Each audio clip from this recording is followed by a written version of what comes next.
chers frères et sœurs en Christ à travers le monde. Que Dieu vous bénisse abondamment et puissamment au nom de notre Seigneur et Sauveur Christ Jésus. C'est une très très grande joie comme d'habitude de revenir à cette antenne. Ça fait pratiquement une semaine qu'on n'a pas eu d'enseignement, même pas la série Un message de Dieu, anciennement connu, un message de Dieu à ma pause de midi, qui est la série Le Pain Quotidien. Mais nous allons, comme on dit en anglais, catch up, récupérer avec ce grand thème d'aujourd'hui, l'étude approfondie du livre merveilleux de Actes des Apôtres, étude approfondie, verset après verset, du chapitre 13, voilà, petit à petit.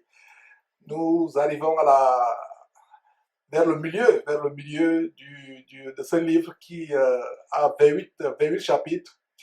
Je salue tous ceux qui sont connectés sur YouTube, sur Facebook, je crois également sur le site internet www.jésus-christ1.tv, www.jésus-christ1.tv. Surtout la plus grande audience, ceux qui sont connectés à travers l'Afrique, dans une trentaine et même plus de pays à travers l'Afrique qui nous suivent par le satellite Eutelsat 16A.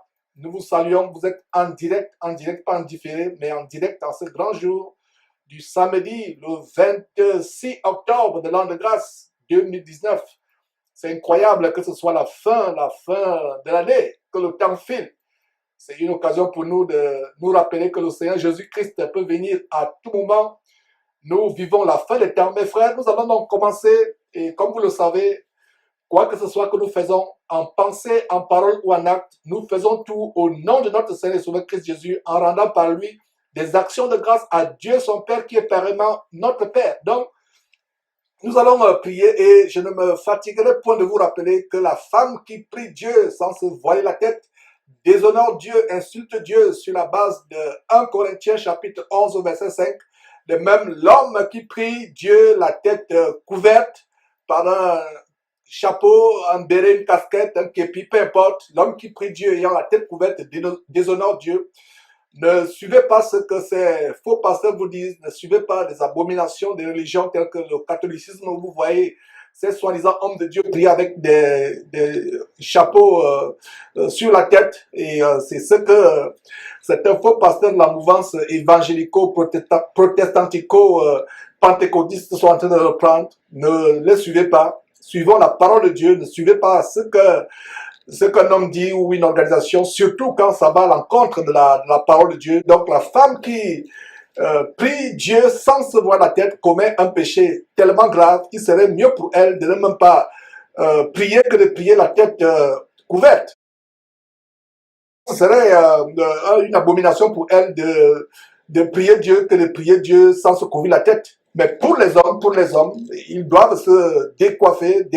Donc, sœurs, s'il vous plaît, voilez-vous convenablement la tête, même pas une mèche doit déborder. Et frères, s'il vous plaît, assurez-vous que vous n'avez absolument rien dans la tête. Et nous allons donc commencer dans quelques instants, mais prions d'abord. Éternel Dieu, nous te rendons grâce, nous te remercions pour ta bonté, pour ta miséricorde. Seigneur, tu as eu pitié de nous en nous conservant la santé, en nous faisant voir cet autre jour. Malgré nos défaillances, malgré nos faiblesses, Seigneur Dieu, tu es fidèle, tu es grand, tu es compatissant. Merci infiniment pour tes compassions qui se renouvellent tous les matins. Nous te rendons grâce, Seigneur Dieu, pour tous ceux qui sont réunis autour de cette parole, pour la recevoir, pour la suivre. Merci pour toutes les révélations, pour toutes les inspirations que tu vas nous donner venant de toi, Seigneur Dieu. Nous te rendons grâce du vouloir et du faire que tu m'as donné. Non seulement à moi, à tous ceux qui sont derrière cette équipe de Jésus-Christ TV, de quelque lieu que ce soit. Nous te rendons grâce donc, Seigneur Dieu, de ce que nous allons continuer à recevoir des grandes choses de toi. Je t'en supplie, Seigneur Dieu. Donne-nous d'être transformés par cette parole, afin qu'elle ne soit sans produire des effets, mais qu'elle nous transforme, qu'elle nous change, qu'elle nous élève au standard de sanctification, de piété et de crainte de ton nom auquel tu nous appelles. Seigneur Dieu, je te rends grâce, je te remercie. Merci infiniment pour tous les détails techniques. Merci pour la haie de protection dont tu entoures ce studio, non seulement ce studio, mais les maisons, les demeures de tous ceux qui sont en train de recevoir actuellement cette parole ou qui la suivront plus tard.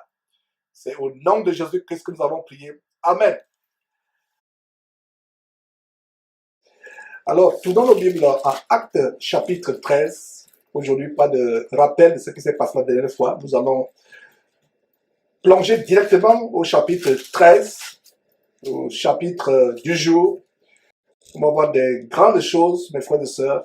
On va voir des très, très grandes choses dans ce chapitre. Pour les amoureux de la parole de Dieu merveilleuse et inégalable, je vous encourage et je vous exhorte à venir sur cette trompette avec la mentalité bérienne. Avant de dire quoi que ce soit, avant de dire Amen à quoi que ce soit qui est dit, assurez-vous que vous avez vérifié avec votre Bible. Ne soyons pas les bénis, oui, des gens qui acceptent tout, n'importe comment, n'importe quand, n'importe où. Soyez prudents avec votre salut. Examinez chaque jour si ce qu'on enseigne dans la Bible est exact. Alors, allons dans Actes chapitre 13. Nous sommes au verset 1.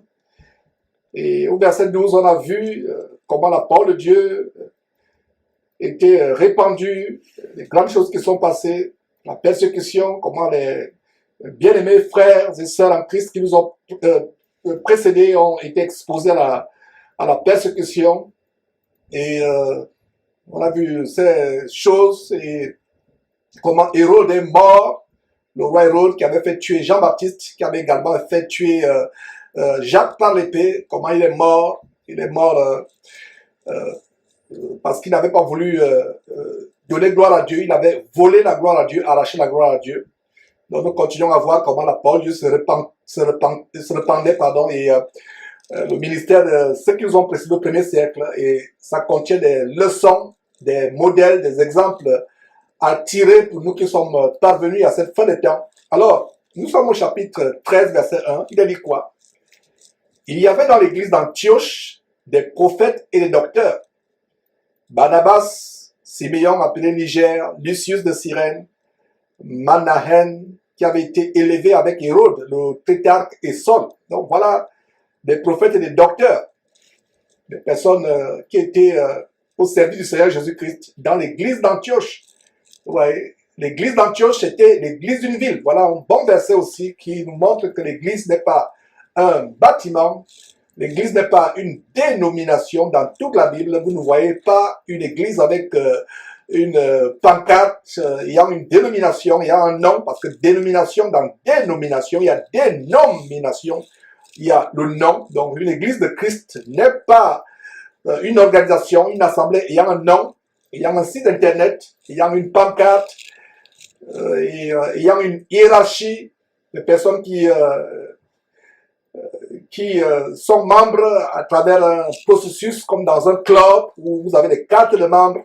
Non, l'église du Seigneur Jésus-Christ véritable, c'est l'ensemble des chrétiens dans une ville. Donc, verset 1, il y avait dans l'église d'Antioche, ça veut dire que les chrétiens d'Antioche, comment on peut dire, dans l'église de Paris, dans l'église de Douala, l'église d'Abidjan, l'église de Lumumbashi, l'église de Bruxelles, etc. Donc, c'est la ville, c'est l'ensemble des chrétiens, des saints, des gens qui sont nés de nouveau, des élus de Dieu. Dans cette ville, c'est eux qui forment l'église. Donc, dans l'église d'Antioche, il y avait des prophètes et des docteurs.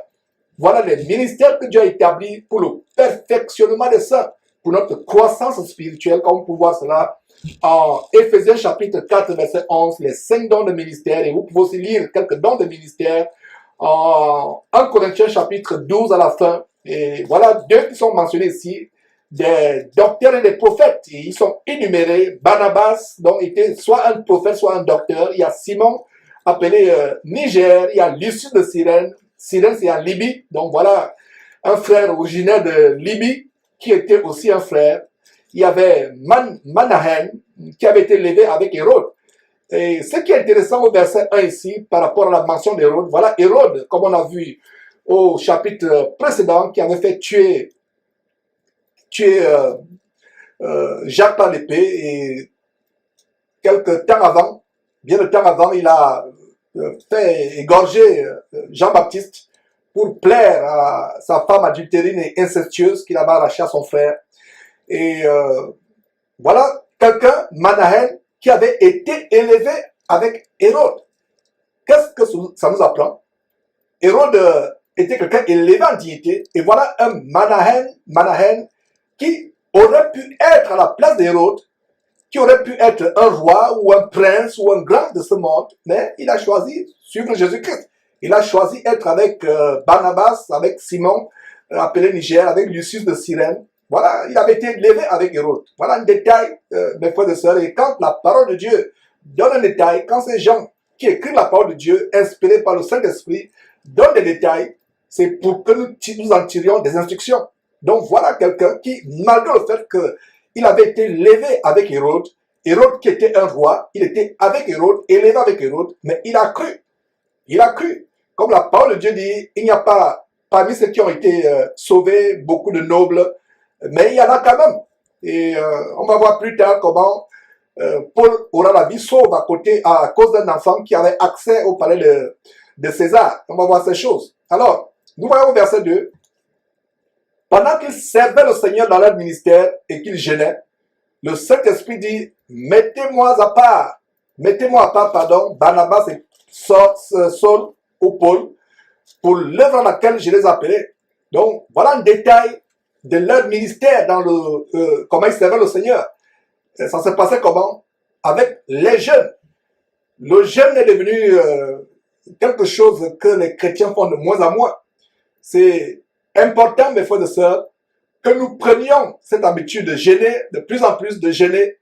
C'est aussi un aspect de la discipline du corps.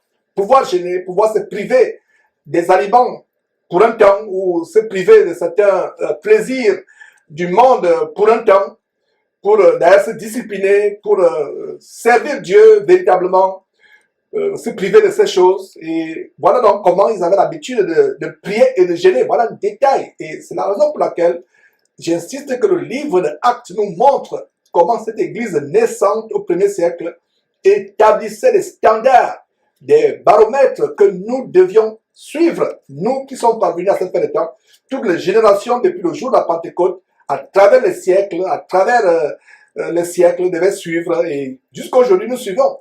Dieu ne change pas, la parole de Dieu ne change pas. Il y a des gens, quand ils prient, ils disent, oh Dieu, tu es le même hier, aujourd'hui, éternellement. Mais quand il faut appliquer l'intégrité de la parole de Dieu, l'exactitude de la parole de Dieu, Dieu, à ce moment-là, change. Il va dire, mon frère, tu es vieux jeu, tu es de la vieille école, vis avec ton temps, ne sois pas ringard, ne sois pas vieux jeu, adapte-toi à la civilisation. Dieu, les choses ont évolué. Voilà, Dieu n'évolue pas. La doctrine de Dieu n'évolue pas. Nous ne devons pas adapter la parole de Dieu à notre culture, à notre civilisation. Nous devons prendre plutôt notre culture, notre civilisation et les assujettir, les soumettre à l'obéissance de la parole de Dieu. Notre civilisation, notre culture, nos traditions, nos coutumes ne doivent pas être édulcorées ou alors édulcorer la parole de Dieu. Nous ne devons pas soumettre la parole de Dieu à notre culture, adapter la parole de Dieu à notre culture. C'est notre culture qui doit plutôt disparaître. Nos traditions, nos coutumes, notre culture doivent être anéantis et se soumettre à l'autorité de Christ Jésus. Donc voilà comment ils avaient cette pratique de jeûner. Ils jeûnaient, et c'est dans ce jeûne que le Saint-Esprit se manifeste et dit, mettez-moi à part Barnabas et Saül, ou Saul, connu sous le nom de l'apôtre Paul, pour l'œuvre à laquelle je les appelais. Ils avaient déjà été appelés, n'est-ce pas? Vous vous rappelez ce qu'on a vu au chapitre 9, comment sur la route de Damas, le Seigneur Jésus apparaît, se manifeste à Paul, comment il est appelé au ministère. Mais ce n'est pas parce qu'ils ont été appelés à ce ministère, Barnabas, ce lévite qui s'appelait Joseph, mais comme je vous l'ai dit, on l'avait surnommé Barnabas parce qu'il avait un grand ministère d'encouragement, d'exhortation, de fortification des frères. Quand il voyait les frères ou sœurs vouloir s'affaiblir, vouloir se relâcher dans la foi, il les encourageait, non seulement avec la parole de Dieu, mais avec ses biens. Il était parmi ceux qui avaient vendu ses propriétés pour pouvoir aux besoins et nécessités dans l'église, dans cette église décente. Alors, voilà comment ils jeûnent. Mes frères et sœurs, le temps que nous consacrons au jeûne et à la prière peut être le moment où Dieu se manifeste en nous. Soit Dieu nous libère d'un péché dont nous avons du mal à nous libérer, où Dieu se manifeste en nous. Et regardez, ça se passe pendant qu'il gênait. Regardez le verset 2, il dit, le verset 2 dit ceci. Pendant qu'il gênait, le Seigneur, pendant qu'il servait le Seigneur dans leur ministère et qu'il gênait, donc ça se passe pendant quoi? Pendant qu'il gêne, pendant qu'il serve le Seigneur, le Saint-Esprit se manifeste. Quelle leçon apprenons-nous ici? Il est important de passer beaucoup de temps dans les prières, de jeûner de manière périodique. Non seulement ça, c'est un moyen pour nous de nous discipliner, de discipliner nos appétits, de discipliner nos envies, mais c'est aussi un moyen pour nous de rendre plus correctement de servir Dieu plus correctement, de le servir sans distraction. Parce que mes frères et sœurs, les boissons, les nourritures, pour ceux qui sont par exemple addicts au jus et d'autres aux boissons, peu importe qu'elles soient alcoolisées ou pas, d'autres qui sont addicts même à la nourriture, aux distractions de ce monde, ça peut être l'occasion de se discipliner. Et quand vous le faites, vous priez Dieu, vous jeûnez, vous vous rapprochez plus de Dieu. Donc nous, chrétiens, nous devons développer cette pratique de jeûner, non seulement nous, nos familles, nos enfants. Quand il dit nos enfants, c'est qu'ils sont en âge de comprendre ce que c'est le jeûne et de pouvoir supporter. Ce n'est pas une bonne chose d'imposer le jeûne à un enfant de 5 ans ou de 3 ans, il ne comprend pas ce que c'est. Mais pour un enfant qui atteint l'âge de raison de pouvoir discerner le bien et le mal, de pouvoir comprendre, pour les plus précoces, ça peut être à 12 ans, 13 ans, ils peuvent jeûner, mais ne leur imposez pas des jeûnes aussi drastiques. Si vous avez peut-être décidé de faire 3 jours sans boire, sans manger, il serait prudent de ne pas imposer cela aux tout petits, aux jeunes enfants, même s'ils sont volontaires, même s'ils sont disposés à le faire. Ayant beaucoup de sagesse, et pour des jeûnes prolongés, peut-être de 20 jours, 21 jours ou plus, où vous mangez peut-être une fois par jour et de manière légère, peut-être les légumes seulement pendant peut-être 3 semaines ou 1 mois. Assurez-vous que vous ne posez pas ces jeûnes drastiques aux tout petits enfants, c'est un détail. Mais ce serait bon, mes frères et sœurs, que nous ayons cette pratique de jeûner, de plus en plus de jeûner. Et chez nous aux États-Unis, il y a une gangrène parmi les soi-disant chrétiens du monde, dans le monde qui se réclame être chrétien. Il y a une grande addiction, un grand péché que beaucoup d'Américains ne pensent pas être un péché, celui de gloutonnerie. Manger plus qu'une info, manger à longueur de journée. Déjà que la nourriture que nous avons ici est tellement riche avec toutes ces contrefaçons, ces édulcorations, avec les, je ne sais pas comment on dit, les OGM, je ne sais pas si j'ai bien prononcé, en anglais on dit GMOs, ces choses qui mettent pour flatter, pour enrichir la nourriture et pour des productions industrielles, mes frères et sœurs.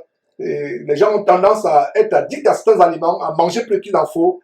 Et ce sera l'occasion pour nous aussi de nous discipliner. Ça peut faire mal dans la chair au début, mais quand on s'exerce à jeûner, à mortifier son corps par le jeûne, à s'humilier, et je vous assure que mes frères et sœurs, quand vous jeûnez, je pense que c'est un moyen pour vous de dominer la chair. Parce que bien de fois la chair est faible, il faut l'assujettir. Il y a d'ailleurs un frère qui disait que pendant l'hiver, il avait du mal à se lever pour lire la Bible. Alors qu'est-ce qu'il faisait? Pour châtier un peu son corps, l'assujettir, il pouvait aller dehors en plein hiver, même 5 minutes, 10 minutes, voilà, à haute voix, lire la Bible, etc. Bon, c'est un exemple, je ne vous dis pas de suivre cet extrême, mais c'est une façon de dire que il faut arriver au point où nous dominons notre corps. Notre chair ne doit pas nous dominer. Il y a un autre qui disait, quand il veut lire la Bible, il dort. Alors, qu'est-ce qu'il a eu comme astuce?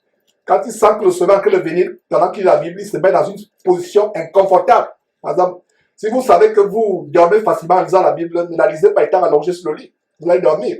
Alors, lui, il se levait, il la lisait à haute voix. Il se levait dans sa chambre ou dans son salon, peu importe la pièce de la maison. Il marchait en lisant la Bible à haute voix.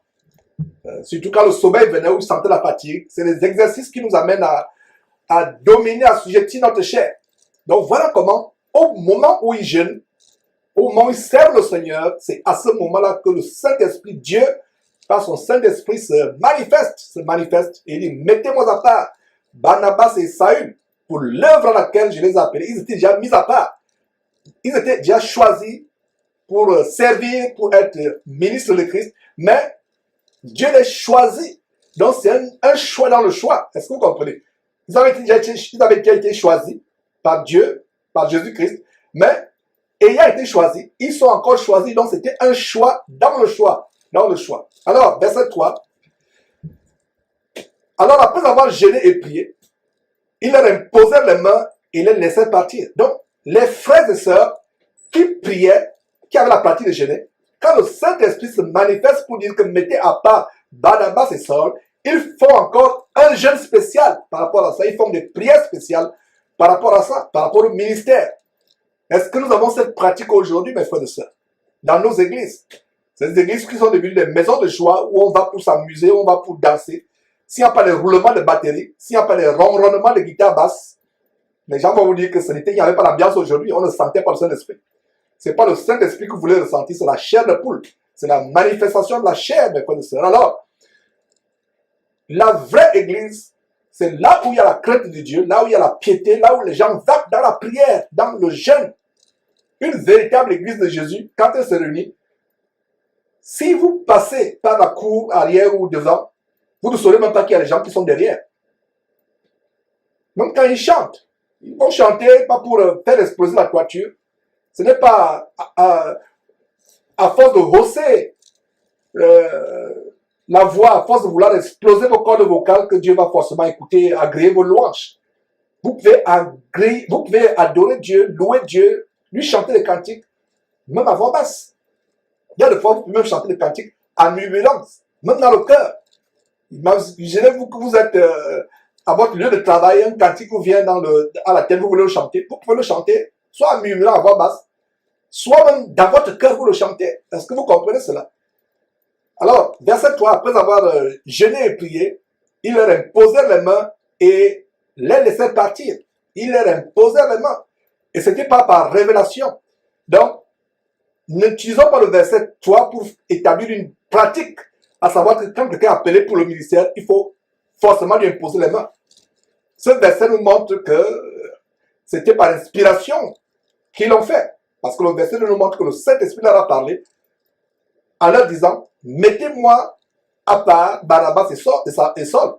Donc le Saint-Esprit leur a certainement aussi donné des instructions, à savoir que jeûner, prier et imposer leur les mains avant de partir. Ils ne faisaient pas ça de manière impulsive, de manière coutumière. À chaque fois qu'il faut mettre quelqu'un à part, on lui impose les mains. Non. Il faut avoir le feu vert de Dieu. L'apôtre Paul plus tard dit, n'imposez pas les mains avec précipitation. Ne participez pas au péché des autres. Est-ce que vous savez qu'il y a des démons qui se manifestent ou qui se transfèrent par l'imposition des mains? Vous qui imposez les mains à quelqu'un, vous pouvez être sincère. Vous pouvez être honnête dans votre cœur. Vous avez l'amour pour la personne pour qui vous voulez administrer la guérison. Vous imposez les mains. Mais vous êtes contaminé. Vous recevez les démons. Vous recevez même la maladie que la personne avait. N'imposons pas les mains avec précipitation. C'est un risque. Assurez-vous que vous imposez les mains si et seulement si vous avez reçu le feu vert de Dieu. Si cela est une manifestation, c'est une révélation, je vais dire une révélation du Saint-Esprit. Donc, n'imposez pas les mains de manière impulsive, de manière impulsive, sans avoir le feu vert de Dieu. Verset 4.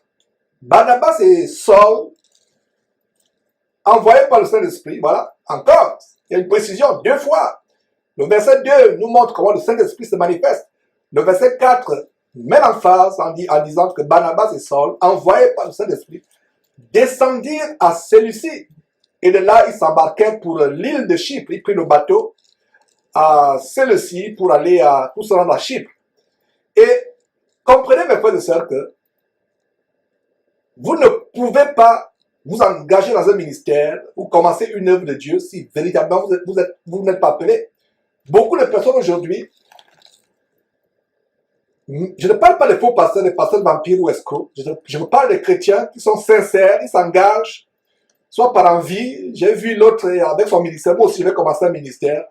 Moi aussi, je vais être pasteur. Moi aussi, je vais avoir une chaîne YouTube où je pense. Moi aussi, je vais faire ceci, je vais faire cela. Mais frères et sœurs, assurez-vous que quand vous engagez dans un ministère, vous avez le feu vert de Dieu, vous êtes appelé véritablement. Sinon, vous allez vous lasser. Ça deviendra un fardeau à un moment.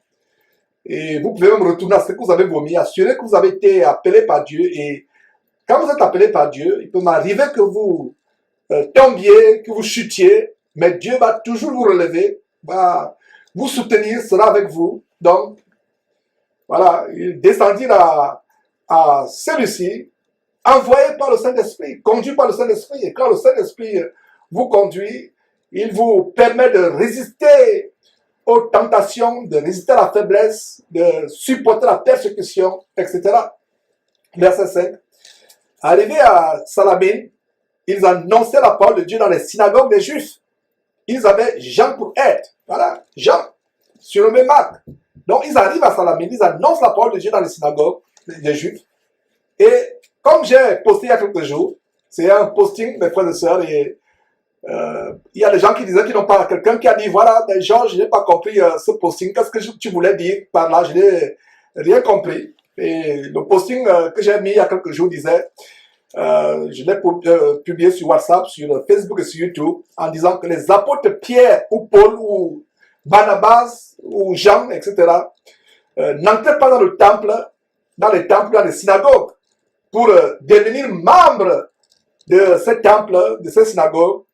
D'ailleurs, dont les chefs les persécutaient, les battaient à mort, les persécutaient à mort. Donc, les apôtres comme Pierre, Jean, Barnabas, Paul n'entraient pas dans les synagogues ou dans le temple, un seul temple qui a été créé dans toute l'histoire, qui a été construit dans toute l'histoire du peuple juif, un seul temple, ou dans les différentes synagogues des Juifs. Ils n'entraient pas pour en devenir membres ou pour s'associer aux chefs de ces bâtiments qui d'ailleurs les flagellaient, les persécutaient à mort. Mais ils entraient pourquoi? Ils y entraient pour en faire sortir ceux qui étaient retenus captifs, prisonniers de la religion, afin de les conduire à Jésus-Christ.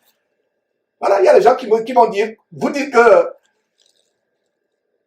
nous ne devons plus avoir des temples, nous ne devons plus avoir des bâtiments pour les réunions d'église. Mais Paul et Pierre entraient dans les bâtiments, n'est-ce pas? Entraient dans le temple des synagogues. C'est que vous n'avez pas compris pourquoi ils y entraient.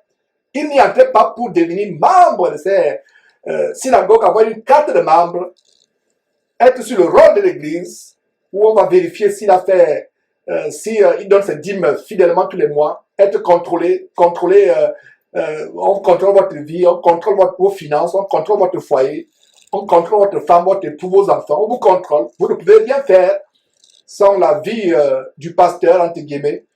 S'il y a un voyage à faire, une affaire à monter, il faut d'abord le voir, etc. Et ils abusent de vous. Non, ces gens n'entrent pas dans ces maisons, ces bâtiments pour en devenir membres ou pour s'associer à leur chef. Ils y entraient pour annoncer la parole de Christ. Et quand les gens se convertissaient, croyaient à la bonne nouvelle du Seigneur Jésus-Christ, ils ne pouvaient plus rester dans ces temples. Parce qu'ils comprenaient que l'enseignement de Christ était aux antipodes, c'est-à-dire diamétralement opposés aux dogmes religieux qu'on les inculquait, qu'ils ingurgitaient dans ces temples, dans ces synagogues. Donc, les serviteurs du Seigneur Jésus-Christ, les apôtres, prophètes et autres, entraient dans les synagogues pour en faire sortir ceux qui se convertissaient, qui acceptaient la doctrine de Christ. Ils sortaient là et se réunissaient de maison en maison. Donc la personne qui a dit « je ne comprends pas ce posting, je ne comprends pas ce que ça signifie », voilà la signification. Que l'église de Jésus-Christ véritable ne se réunit pas dans les temples faits de main d'homme, dans les bâtiments, les synagogues. L'église de Jésus-Christ se réunit de maison en maison. Alors, verset 6 à nouveau, ayant ensuite traversé toute l'île jusqu'à Paphos, ils trouvèrent un certain magicien, faux prophète juif, nommé Bar-Jésus. Voilà. Bar-Jésus, il avait le nom de Jésus. Mais avant Jésus, c'était Bar. Qu'est-ce qu'une barre? Quand on barricade une porte, par exemple avec une barre de fer ou en acier, c'est pour que personne n'y entre, n'est-ce pas? Donc, cet homme avait un nom qui signifiait exactement ce qu'il faisait. Il barrait la voie aux gens qui voulaient aller à Jésus. Barre Jésus. Il s'appelait Élimas, comme on va voir au verset 8. Mais le verset 6 dit, ensuite, ayant traversé toute l'île jusqu'à Paphos, il trouvait un certain magicien, faux prophète juif, faux prophète juif. Il se prenait pour prophète, mais Dieu savait que c'était un faux prophète. Voilà comment le Saint-Esprit révèle à Luc, qui écrit le livre d'Actes, que cet homme était un faux prophète. Et d'ailleurs, la suite de l'histoire va nous montrer qu'en réalité, il était un faux prophète. Alors, il trouvait certains magiciens, exactement comme Simon le magicien, en Actes chapitre 8, qu'on a étudié il y a quelques semaines, qui avait été merveillé par les miracles que Philippe faisait, merveillé par le Saint-Esprit que les gens recevaient. Alors il a même offert, il a été converti, il a abandonné sa magie. Pourtant c'était un personnage important dans toute la Samarie. Il émerveillait les foules par les tours de magie au point où des personnes aveuglées, n'ayant pas de discernement, comme la majorité des chrétiens aujourd'hui, attribuaient à Dieu les miracles mensongers, les tours de magie. Alors quand Philippe arrive en Samarie, Simon le magicien lui-même y croit, il se convertit, mais son cœur étant toujours rempli de cupidité, il va vouloir acheter des mains de Pierre et de Jean. La puissance du Saint-Esprit leur dit, il offre de l'argent, il dit, voici de l'argent, donnez-moi cette puissance afin que moi aussi, je puisse imposer les mains aux gens, qu'ils puissent recevoir cette puissance du Saint-Esprit. Et l'apôtre Paul, la plus de l'apôtre Pierre, indigné, tellement indigné, lui a dit que ton argent meurt, périsse, meurt avec toi, puisque tu as cru que le don du Saint-Esprit s'acquérait à prix d'argent.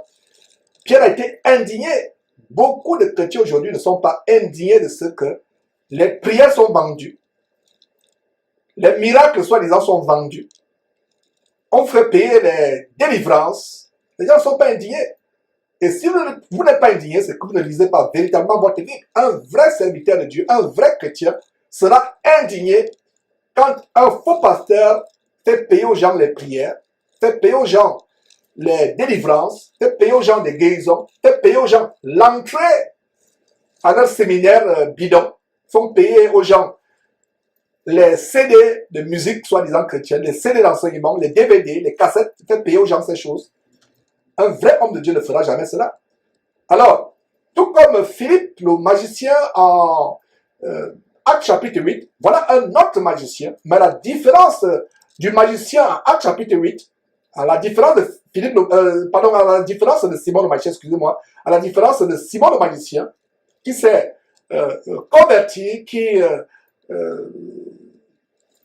renoncé à sa magie, voilà un magicien qui va plutôt faire opposition à l'évangélisation de Paul. Vous pensez qu'il y a quelque chose de nouveau sur le soleil? Au temps de Paul, il y avait des magiciens qui ravageaient les églises et qui fermaient la porte du ciel à plusieurs personnes. Ils fermaient la porte pour aller à Jésus-Christ. Et le travail de Jésus-Christ, cette trompette, c'est non seulement de vous exposer la doctrine véritable du Seigneur Jésus-Christ, mais aussi et surtout de dénoncer toute personne qui vous bloque la voie pour aller à Jésus-Christ. Donc voilà comment il traverse toute l'île, verset 6 à nouveau. Il trouvait un certain magicien, faux prophète juif, c'était un juif, mais faux prophète, nommé Bar-Jésus. Bar-Jésus, il portait très bien son nom. Et tout faux prophète est commissionné par Satan pour faire quoi? Pour barrer la voie à Jésus. Comme ces faux pasteurs que nous dénonçons, Mamadou Kalabiri, Samuel Peter Mich, Alf Lukao, Masolo Tunasi, etc. Apparemment, ils vous donnent l'évangile apparemment, mais c'est un évangile empoisonné.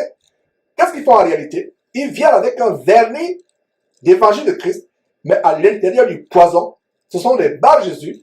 Ils vous barrent la voie à Jésus, comme cette vidéo que nous avons montrée en début d'émission, cette femme qui a la main courte, et qui fait du spectacle, elle se fait guérir par un pasteur qui, soi-disant, rallonge le bras. Et qu'est-ce qu'on constate par la suite? On constate que elle fait le même spectacle dans différentes soi-disant églises, des églisettes, des maisons de joie, des habitations de démons. Elle fait le tour pour faire le cirque. Elle a entouré dans telle église, elle a entouré dans telle autre église. Et les gens aveuglés pensent que ça vient de Dieu. Les gens disent Amen, Alléluia. Ça ne date pas d'aujourd'hui. Ces faux pasteurs sont des barres Jésus. Barre Jésus signifie ils vous barrent la voie à Jésus. Ils vous enseignent des doctrines de démons. Ils vous enseignent un autre évangile. Ils vous enseignent d'autres doctrines, des doctrines étrangères, des doctrines de démons qui n'ont rien à voir avec la parole de Dieu. Voilà ce qu'ils vous enseignent. Ils vous barrent la voie à Jésus. Et beaucoup de personnes seront surprises de se retrouver en enfer, ayant suivi tel ou tel homme de Dieu qui pensait être un homme de Dieu, mais qui en réalité c'est un homme de Satan. Il vous enseigne des choses frelatées, des choses contrefaites.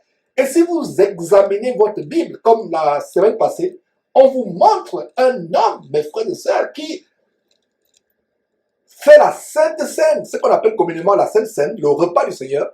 Il l'a fait avec la tête d'un cochon. Il vous a montré l'image, comment il embrasse, il fait une bise, un bisou à la tête de cochon. Il la soulève et voilà, il va prendre des morceaux de chair distribués aux gens en guise de communion. En fait, c'est la sorcellerie. Ceux qui prennent cette communion ne savent pas que c'est leur tête qui est représentée par cette tête de cochon. Et il y a beaucoup de morts dans ces églises, il y a beaucoup d'accidents de circulation, des fausses couches, des femmes qui avortent, des femmes stériles, et toutes sortes de choses destructrices qui se passent dans ces maisons d'habitation. Alors, voilà notre histoire au sujet de Simon, pas Simon le magicien, je vais dire un autre magicien, Bar Jésus, qui barre la voie à Jésus. Donc, verset 6 à nouveau, ayant ensuite traversé toute l'île jusqu'à Paphos, ils trouvèrent un certain magicien, faux prophète juif, nommé Bar Jésus, qui était avec le proconsul Sergius Paulus, homme intelligent. Ce dernier fit appeler Barnabas et Saul ou Paul et manifesta le désir d'entendre la parole de Dieu.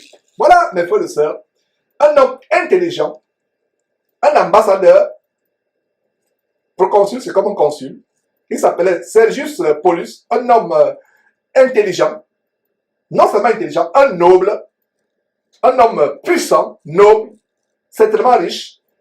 Malgré cela, malgré son titre, malgré son statut social, cet homme fait appeler Barnabas et Saul. Il a entendu parler de Barnabas et Saul à l'île de Paphos. Il entend parler de Barnabas et Saul. Il les fait appeler. Et il faut aussi entendre la parole de Dieu. Le verset 10 nous montre la réaction de Paul. Et ce que nous voyons avec l'attitude de Paul, c'est contraire à ce que la religion enseigne aujourd'hui, que les hommes de Dieu doivent être doux. Peu importe ce qui se passe, quelqu'un peut déchiqueter la parole de Dieu, insulter le nom de Jésus-Christ, vous êtes calme, vous êtes doux. Mais regardez l'apôtre Paul ici, il est rempli d'une colère, mais ce n'est pas une colère selon la chair. Il parle selon le Saint-Esprit. Et quand moi, votre frère Georges, je dénonce avec virulence ces faux pasteurs, les gens disent, non, Georges insulte, Georges fait ceci. Suivez attentivement la réaction de Paul. Homme plein de toute espèce de ruse et de fraude, fils du diable, ennemi de toute justice, ne cesseras-tu point de pervertir les voies droites du Seigneur? C'était Georges, on devait dire, ah, Georges insulte. Mais regardez la parole de Dieu. Avez-vous jamais lu ce verset? Comment Paul, de manière dure, confronte un magicien? C'est la même attitude que tout homme de Dieu véritable doit avoir face aux faux pasteurs, aux faux prophètes, face aux magiciens déguisés en ministres de Christ qui barrent la voie à Jésus. Voilà l'attitude que nous devons avoir. Sans pitié. Cette théologie, doctrine humaniste, qui nous montre que les pasteurs doivent être doux, sont comme des agneaux, ils ne réagissent pas. Nous sommes doux, par nos actes. Nous ne luttons pas contre la chair et le sang. Nous ne bagarrons pas. Nous ne luttons pas physiquement avec les coups de poing. Mais quand il s'agit de défendre l'intégrité de la parole de Dieu, nous sommes virulents. C'est la guerre.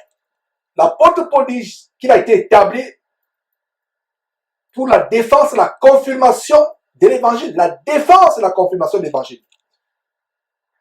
Il parle du combat qu'il soutient. Quel combat? Le combat contre les bas Jésus. Le combat contre les ennemis de la foi. Le combat contre les gens qui ferment la porte du ciel. La porte qui mène à Jésus. Il la ferme des bas Jésus.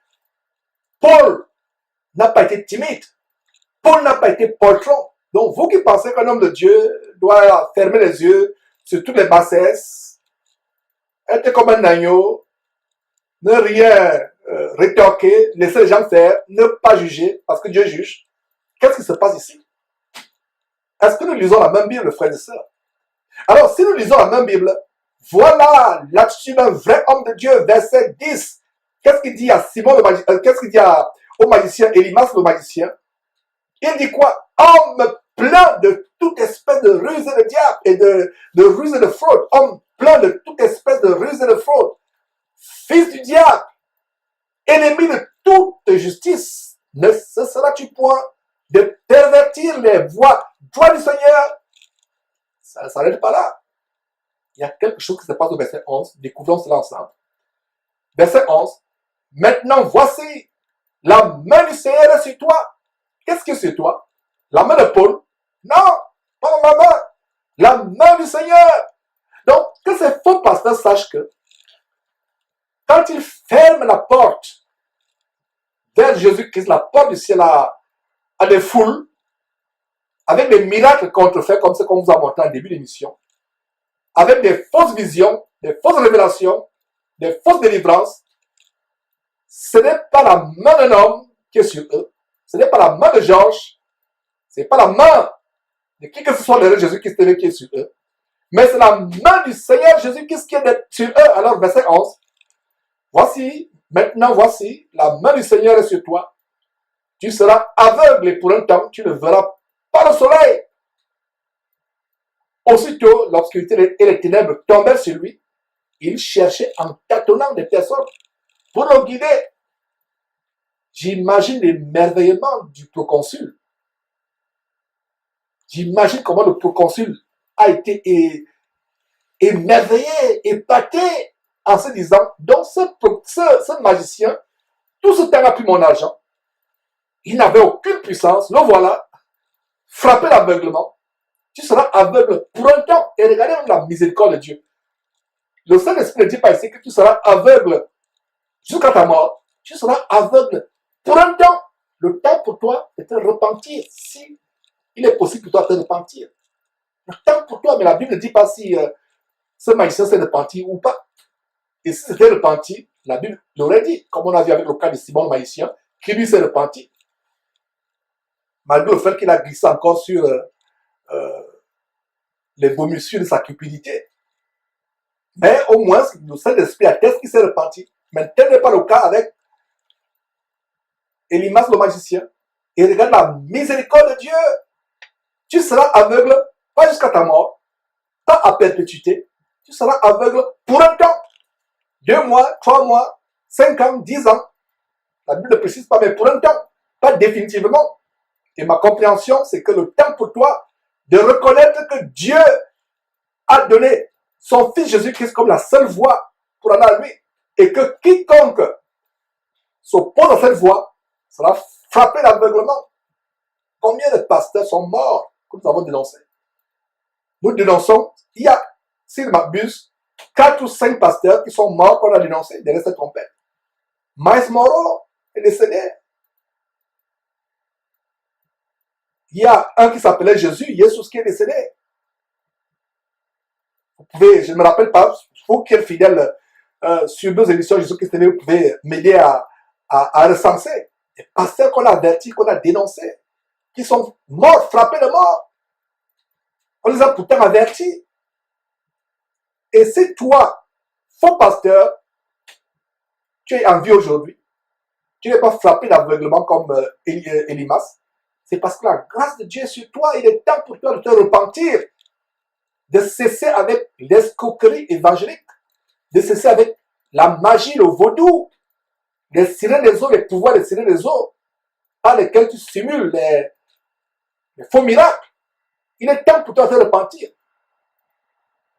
Quel ne fut pas l'émerveillement du consul, du proconsul, cet homme intelligent, Sergius Paulus. Il s'est dit, mais donc cet homme qui était à mes côtés, qui m'émerveillait avec ses tours de magie, donc il n'avait pas de puissance. Le voilà, il est aveugle, il tâtonne, il y a maintenant des personnes pour le guider comme un tout petit enfant. Mes frères et sœurs, voilà la parole de Dieu qui est ridicule. Cet homme qui était à côté des nobles, à côté des grands de ce monde.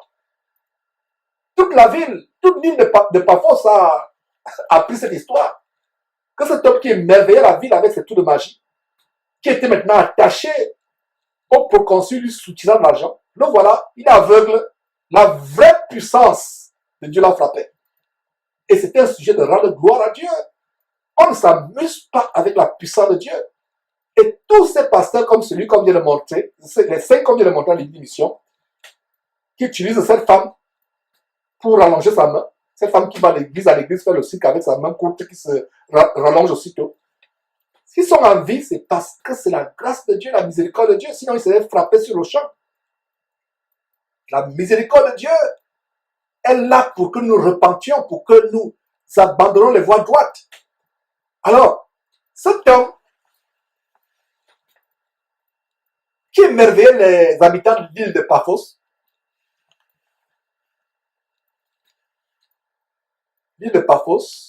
qui était attaché au proconsul, le voilà, il est frappé d'aveuglement.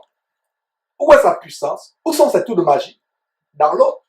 Voilà ce qui se passe quand les pouvoirs magiques sont confrontés à la puissance du nom de Jésus-Christ, à la puissance du Saint-Esprit.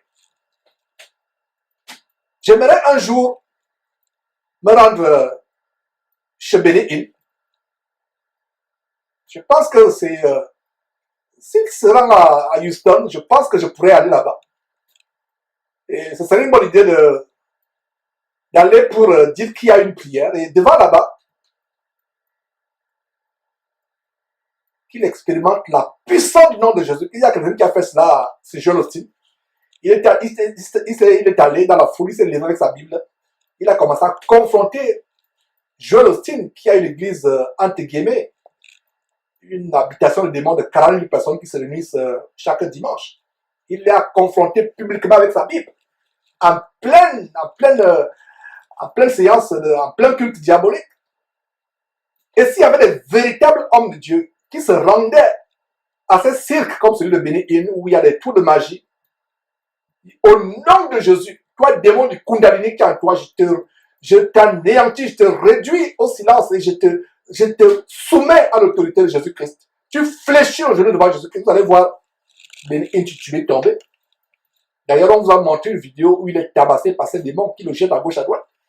Ses propres démons le tabassent. Mais qu'en est-il si ces démons qui le manipulent, qui font qu'il fasse des miracles mensongers, qu'en est-il si ces démons un jour sont confrontés à l'autorité de Jésus-Christ? C'est pour ça que quand je lui ai envoyé il y a quelques jours une demande d'interview, je devais me rendre à Dallas, de Houston à Dallas, son équipe a décliné, il a décliné, il a répondu disant que voilà, il n'y a pas d'interview, on ne vous accorde pas d'interview. Et vous savez pourquoi? Les démons qui sont derrière son ministère ont détecté que si ce monsieur vient pour cette interview, ce sera la guerre contre nous, il viendra pour nous tourmenter. Un vrai chrétien doit avoir l'audace, l'autorité et le courage de l'apôtre Paul. L'apôtre Paul ne s'est pas laissé intimider par Elimas, le magicien. Alors toi, mon frère, pourquoi tu vas être intimidé par les Charles Passot, les Alpha Lucao, les Benny Hinn? Non, ne sois pas intimidé, ils ne sont rien. La Bible ne dit-elle pas que celui qui est en nous est plus grand que celui qui est dans le monde? Tu as le Christ en toi, tu as l'autorité devant Jésus-Christ. Tout genou fléchit, tant au ciel, sur la terre et plus bas que la terre. Ma prière, c'est que les vrais chrétiens reconnaissent l'autorité qu'ils ont en Christ Jésus face aux démons, face aux magiciens qui utilisent ces démons, face aux sorciers déguisés en pasteurs qui utilisent des pouvoirs des esprits des eaux, des sirènes, des démons des eaux et autres démons. Que les vrais chrétiens sachent qu'ils ont l'autorité. Voilà une leçon à tirer de l'histoire de Paul qui rend aveugle pour un temps, 2 ans, 2 mois, 2 semaines, 20 ans, Dieu seul sait, à longueur de ce temps, mais il est aveugle pour un temps. Que les vrais chrétiens sachent que nous avons la puissance de réduire au silence les élimas, les faux prophètes, les magiciens qui se déguisent. On a le pouvoir. Vous allez dimanche dans leur séance de magie, vous y entrez, ils veulent vous imposer les mains, ils ne viendront même pas vers vous. Les démons ont peur, il va passer. Il y a un frère qui témoignait, qui s'est rendu, je ne sais pas, dans un de ces cultes abominables, infâmes, diaboliques. Le pasteur imposait les mains des gens qui sont à gauche, à droite. Quand le pasteur, entre guillemets, l'homme de Satan, s'est approché de lui, il est passé, il avait peur. Parce que les démons par lesquels ce faux pasteur travaille détectent l'authenticité de Christ en vous, détectent la puissance de Dieu en vous. Soyez encouragés par ces paroles. Ne soyez plus intimidés par ces faux pasteurs. Ne soyez pas intimidés. Ne soyez pas émerveillés par ce qu'ils font. N'ayez pas peur. La Bible dit que ce n'est pas un esprit de timidité que Dieu nous a donné, mais un esprit de sagesse, de force, de puissance. Voilà l'esprit que nous avons. Nous n'avons pas l'esprit de timidité. Ne soyez pas timides. Voilà l'histoire derrière Simon le magicien, Élimas. Je ne sais pas pourquoi je parle de Simon le magicien. Je vais dire plutôt Élimas le magicien. Devant le nom de Jésus-Christ, tout genou fléchit tant au ciel, sur la terre, et plus bas que la terre, et toute langue confesse que Jésus-Christ est Seigneur. Ayons cette autorité, ayons cette assurance que si Dieu est pour moi, qui peut être contre moi? J'ai la force en toutes choses par Christ qui m'en confère le pouvoir. Je suis prêt à tout et capable de tout par lui qui m'infuse une force intérieure. Je suis prêt à ébranler tout le royaume de Satan. Je suis prêt à renverser les forteresses de sorcellerie, les forteresses de magie. Je suis prêt à mettre en débandade par Jésus-Christ une légion de démons qui fuient. Et Jésus-Christ a dit, ce que je fais, vous le ferez aussi, si vous croyez en moi.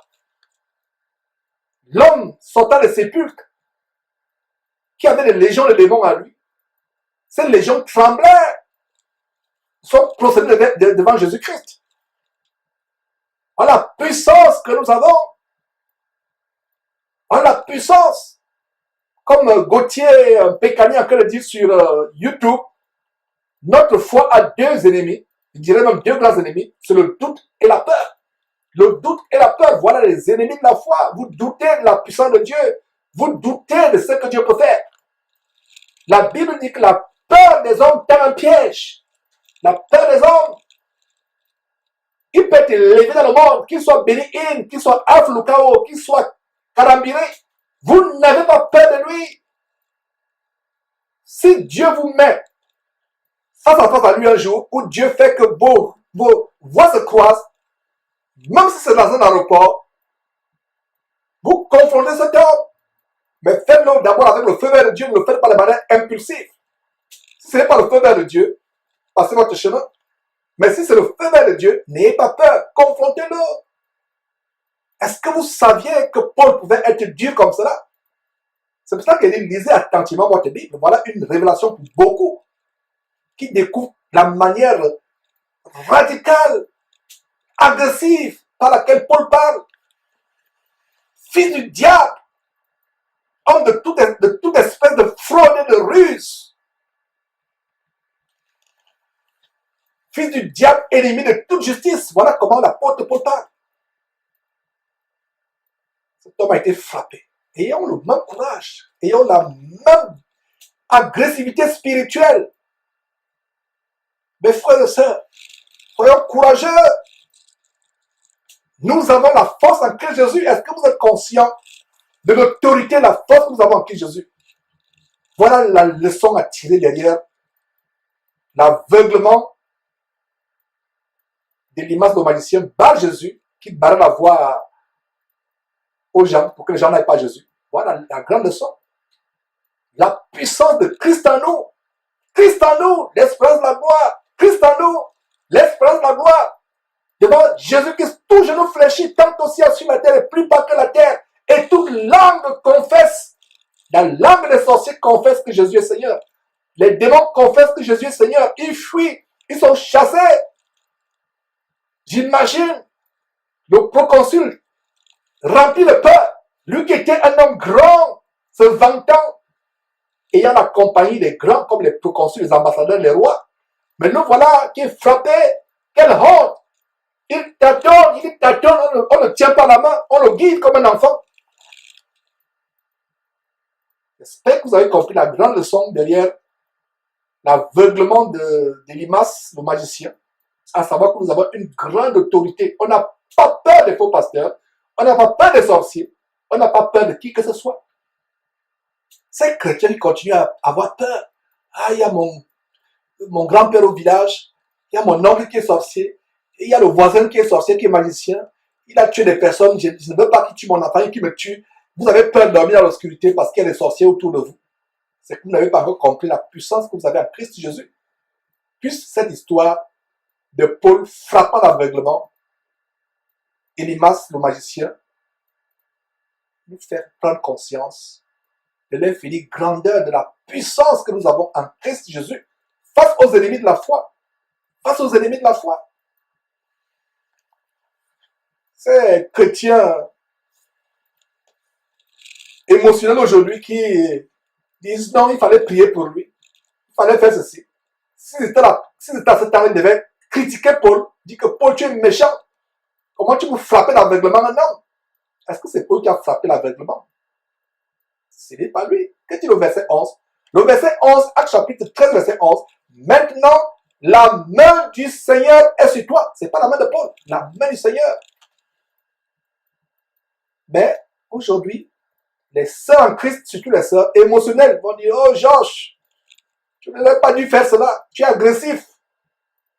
Et ces mêmes sœurs aujourd'hui, et même des frères émotionnels, émotifs, au temps de Paul, devaient reprocher à l'apôtre Paul, non, tu manques d'amour, il fallait prier pour lui tout simplement. Ne discernant pas que Paul parlait rudement, inspiré par le Saint-Esprit. Ne discernant pas que Paul l'a rendu aveugle, pas de sa propre autorité, mais parce que la main du Seigneur était sur cet homme. Ouais. Donc soyez libérés de ces émotions. Ils font que quand on veut dénoncer avec virulence un faux homme de Dieu, vous êtes rempli d'émotions. Mais Georges, il fallait prier pour lui. Il fallait, non, il faut prier pour lui. Regarde, tu critiques trop, tu juges trop.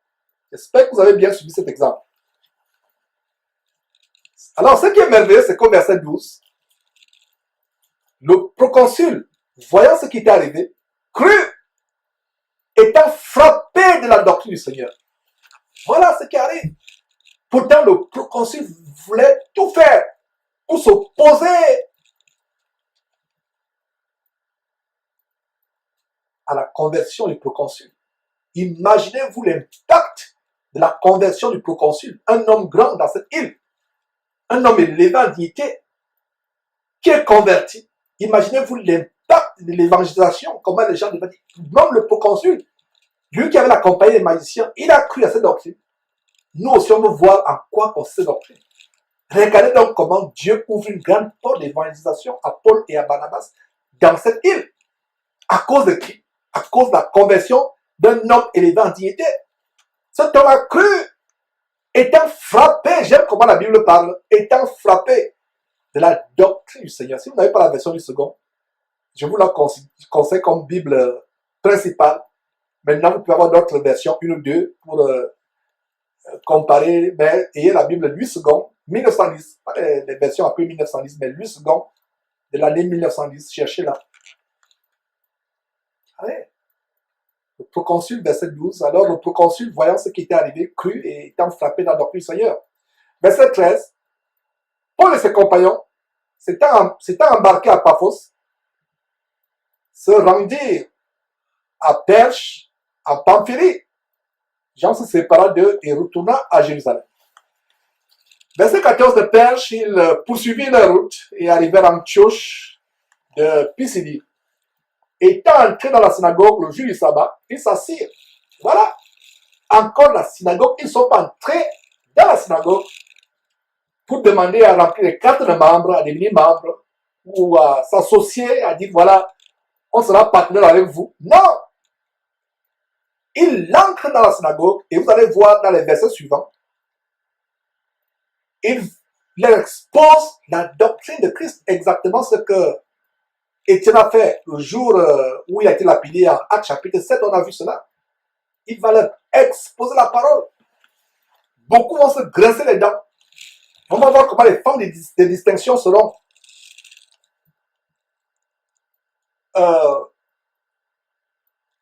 séduites, on va les séduire, on va les séduire leur cœur faible, simple, pour les monter contre, pour que le peuple se monte contre Paul et Barnabas, à cause de la jalousie. Donc, ils se rendent dans une synagogue, en Antioche de Pisidie, le jour du sabbat. Et pourquoi le sabbat? Ce n'est pas parce que c'est un jour où l'église devait se réunir. Ce qui est encore dans la tradition juive, se réunissaient le jour du sabbat, qui est le dernier jour de la semaine, samedi. Mais tout simplement parce que ce jour-là, c'était le jour où beaucoup de gens se rassemblaient dans la synagogue. Et parmi ceux qui se rassemblaient dans la synagogue, vous aviez, on trouvait des juifs pieux, qui ne connaissaient pas Jésus-Christ peut-être, personne ne leur avait prêché de la nouvelle naissance, le salut par Jésus-Christ, mais ils étaient pieux, ils aimaient Dieu et ils persévéraient dans le judaïsme pensant que c'est la seule voie, ne connaissant pas Christ. Les gens pieux se retrouvant dans la synagogue samedi, le jour du sabbat. Donc, Paul et Barnabas profitent de ce jour, entrent dans la synagogue pour pécher.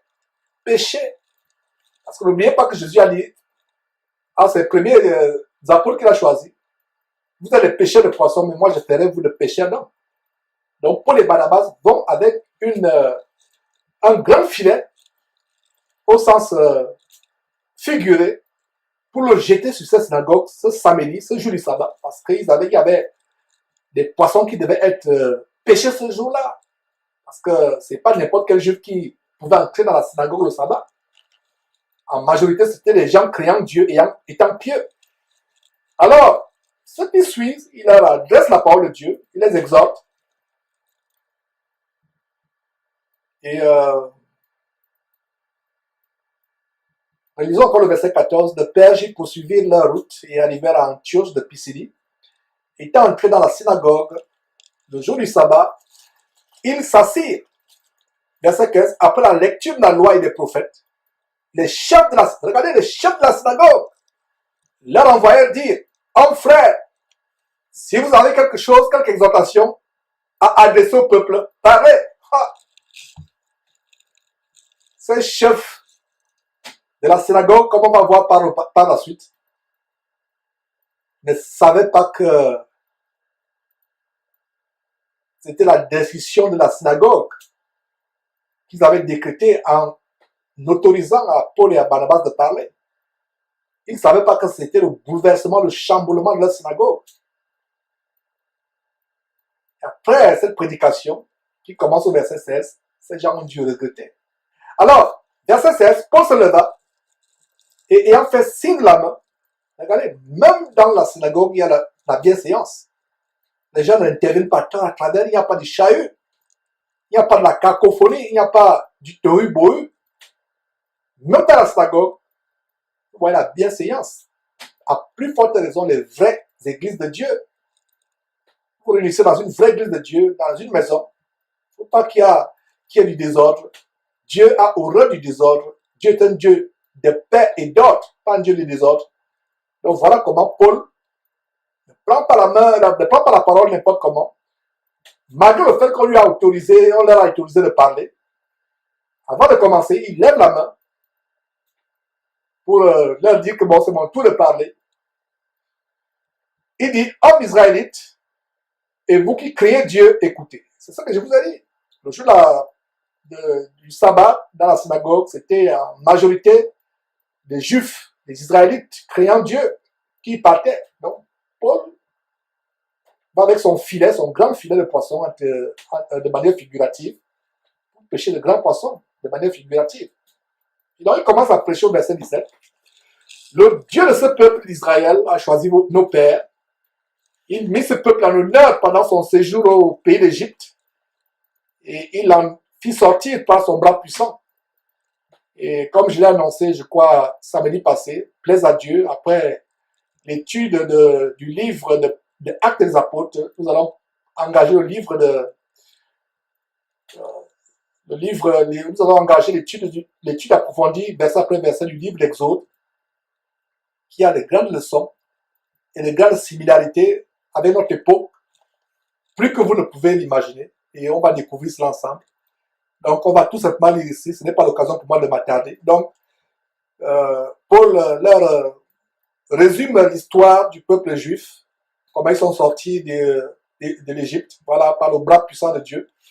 Verset 18, il est nourri près de 40 ans dans le désert. Verset 19, et ayant détruit 7 nations au pays de Canaan, il leur en accorda le territoire comme propriété. Verset 20, après cela, durant 450 ans environ,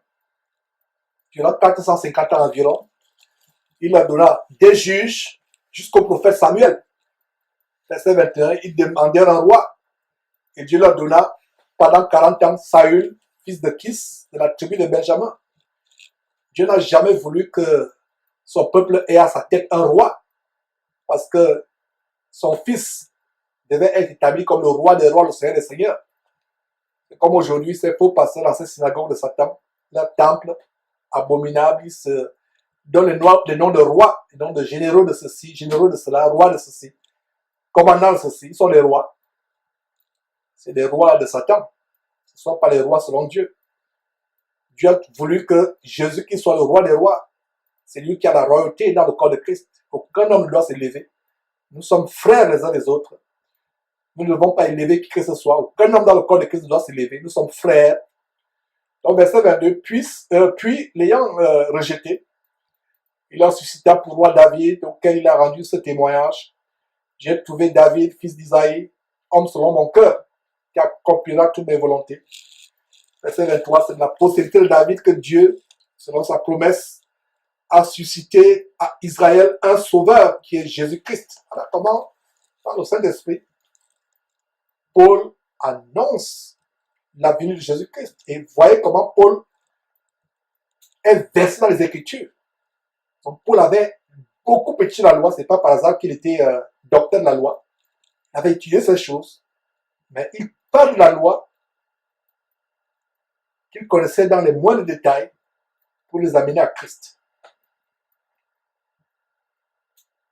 Verset 24. Avant sa venue, la venue de ce sauveur, qui est Jésus, Jean, c'est-à-dire Jean-Baptiste, avait prêché le baptême de repentance et à tout le peuple. Regardez, mes frères et sœurs. Paul, dans cette synagogue, commence par quel message? Le message de la repentance. Le message d'abandonner notre vie de péché, de se convertir, d'avoir une nouvelle vie. La repentance doit être au centre de toute prédication. Toute prédication doit être centrée sur la délivrance du péché qui passe par la repentance. La repentance. Avoir les remords par rapport à ces péchés passés. Donc, verset 24 à nouveau, avant sa venue, Jean avait prêché le baptême de repentance à tout le peuple d'Israël. Verset 25, et lorsque Jean achevait sa course, il disait, je ne suis pas celui que vous pensez, mais voici après moi, vient celui des pieds duquel je ne suis pas digne de délier les souliers. Paul avait étudié toutes ces choses. Auprès des frères, auprès des autres apôtres, il avait étudié comment ça s'était passé.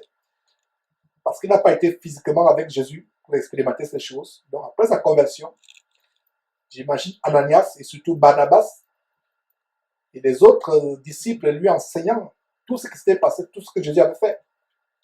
Et le Saint-Esprit était aussi là attestant ces choses, lui rappelant ces choses. Verset 26. Homme frère, fils de la race d'Abraham, et vous qui craignez Dieu, c'est à vous que cette parole de salut a été envoyée.